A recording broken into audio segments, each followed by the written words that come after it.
Dalam pelaksanaan pembelajaran tatap muka, masing-masing sekolah diwajibkan membentuk Satgas COVID-19.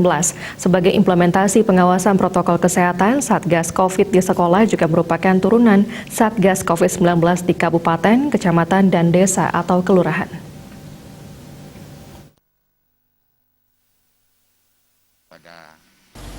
Kepala Dinas Pendidikan Gianyar Iwayan Sadre mengatakan Satgas COVID-19 di sekolah ini untuk memastikan penerapan protokol kesehatan dilakukan secara ketat. Pengawasan ini dimulai dari orang tua yang mengantar anak saat tiba di sekolah. Anak masuk lingkungan sekolah wajib taat prokes. Ia menjelaskan Satgas COVID-19 melakukan pemeriksaan awal guna memastikan siswa menggunakan masker.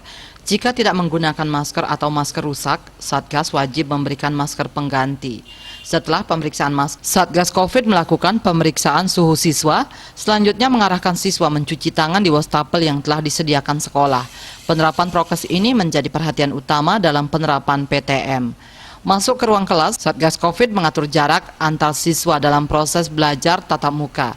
Pengawasan prokes sepenuhnya kewenangan Satgas COVID-19 sekolah. Ketua Satgas COVID-19 sekolah diisi kepala sekolah dan anggotanya guru di sekolah. Satgas COVID-19 sekolah diperkuat SK dan memiliki tanggung jawab penuh pengawasan penerapan prokes di sekolah. Wirnaya Bisnis Bali melaporkan.